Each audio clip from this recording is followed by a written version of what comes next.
दोस्तों, आप देख रहे हैं बाबा दर्शन न्यूज। रोहतास दोहरे हत्याकांड का खुलासा, मुख्य आरोपी ने किया आत्मसमर्पण, 5 आरोपी गिरफ्तार। रोहतास जिले के सासाराम मुफस्सिल थाना क्षेत्र के डुमरिया गांव में हुई दोहरी हत्याकांड मामले का पुलिस ने खुलासा कर दिया है। इस मामले में मुख्य आरोपी पप्पू सिंह उर्फ विनय कुमार सिंह ने न्यायालय में आत्मसमर्पण कर दिया है, जबकि पुलिस ने कार्रवाई करते हुए कुल 5 आरोपियों को गिरफ्तार किया है। रोहतास एसपी रोशन कुमार ने डेहरी स्थित एसपी कार्यालय में प्रेस वार्ता कर जानकारी देते हुए बताया, घटना की सूचना मिलते ही मामले की गंभीरता को देखते हुए एसडीपीओ 2 सासाराम के नेतृत्व में एक विशेष पुलिस टीम का गठन किया गया। टीम ने तकनीकी जांच और साक्ष्यों के आधार पर आरोपियों की पहचान कर कार्रवाई की। पुलिस दबाव बढ़ाने पर मुख्य आरोपी ने 31 जनवरी को कोर्ट में सरेंडर कर दिया। रिमांड पर लेकर पूछताछ के दौरान जमीन विवाद को हत्या का मुख्य कारण बताया गया है। आरोपी के बयान के आधार पर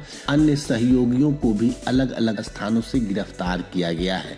छापेमारी के दौरान पुलिस ने घटना में प्रयुक्त एक देसी, एक नाली बंदूक, 3 जिंदा कारतूस, 1 स्कॉर्पियो वाहन, 2 मोटरसाइकिल और 4 मोबाइल फोन बरामद किए हैं। पुलिस गिरफ्तार आरोपियों के आपराधिक इतिहास की भी जांच कर रही है। मामले में शामिल पुलिस टीम को पुरस्कृत करने की भी घोषणा की गई है।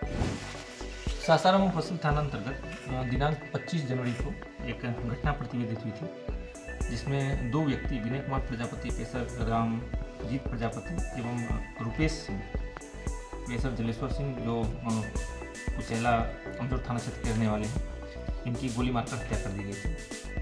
घटना की गंभीरता को देखते हुए अनुमंडल पुलिस पदाधिकारी 2 सासाराम के नेतृत्व में एक टीम का गठन किया गया था।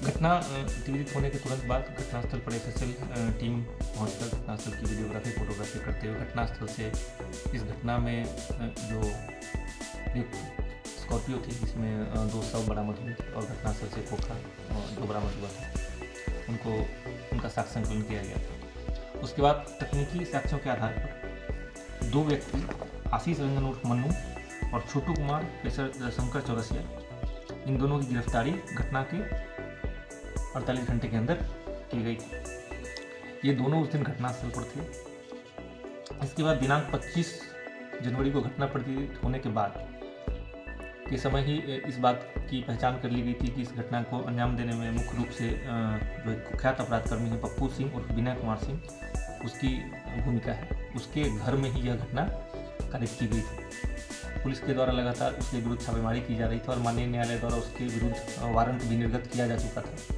इसी दबिश में घटना के 6 दिन बाद पप्पू सिंह और विनय सिंह द्वारा माननीय न्यायालय में आत्मसमर्पण किया गया।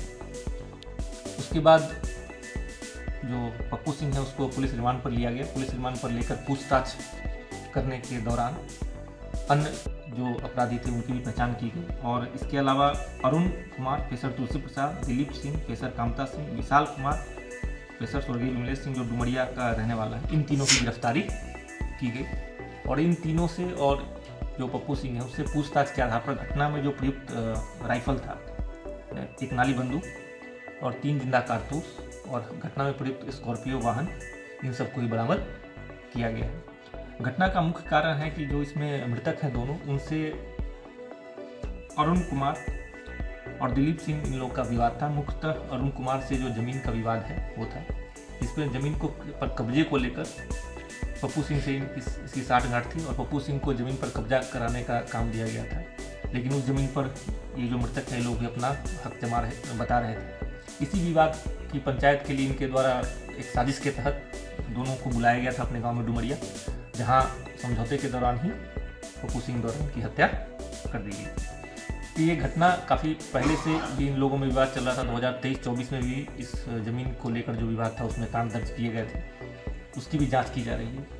जो इस घटना के मुख्य अभियुक्त हैं पप्पू सिंह, उससे पूछताछ के क्रम में भी स्पष्ट हुआ है कि और भी 2-3 जगह सासाराम में भी और चलनिया, सासाराम मुफस्सिल थाना क्षेत्र चलनिया में भी जो कुछ विवादित जमीन है उसमें इसका हस्तक्षेप है और उसका एग्रीमेंट कराकर उस जमीन पर कब्जे का इन लोगों का प्लान था।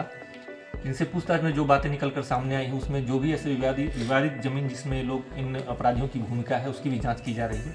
इसमें आगे भी जो साक्ष्य आएगा जिनकी भूमिका है ऐसे मामलों में उनके विरुद्ध भी कार्रवाई की जाएगी। 5 लोगों की गिरफ्तारी की जा चुकी है और एक व्यक्ति आत्मसमर्पण किया है। और इसका जो पप्पू सिंह है इसका आपराधिक इतिहास भी रहा है। पूर्व में सासाराम मुफस्सिल के थाना अंतर्गत हत्याकांड और आमचा के कांडों में यह आरोप पत्रित रहा है। अभी क्योंकि इसमें सारे वैज्ञानिक साक्ष्य भी संकलित किए जा चुके हैं, इसलिए माननीय न्यायालय से अनुरोध करके इसमें त्वरित विचार का प्रयास किया जाएगा और इसको शीघ्र से अंतिम अंजाम तक पहुँचाएगा। सर पप्पू सिंह बेलूल पर था क्या? पिछले साल ही माननीय ये जमानत पर छूट कराया था। उसके बाद से जमीन संबंधी मामलों में ऐसी गतिविधि थी जिस क्रम में यह घटना हुई। आशीष रंजन उर्फ मन्नू, छोटू कुमार और पप्पू सिंह ये चारों लोगों की घटनास्थल से जैलो वो भी फरार है। इन लोगों की घटनास्थल पे होने की पुष्टि स्पष्ट रूप से हो चुकी है। अन्य जो इनके सहयोगी और इस आपराधिक साजिश ये 2 लोग गिरफ्तार किए गए, अरुण कुमार और दिलीप सिंह, ये आपराधिक साजिश का हिस्सा थे। इनके द्वारा ही इस जमीन के मामले में पप्पू सिंह को हस्तक्षेप कराया गया था जिसकी वजह से घटना घटी।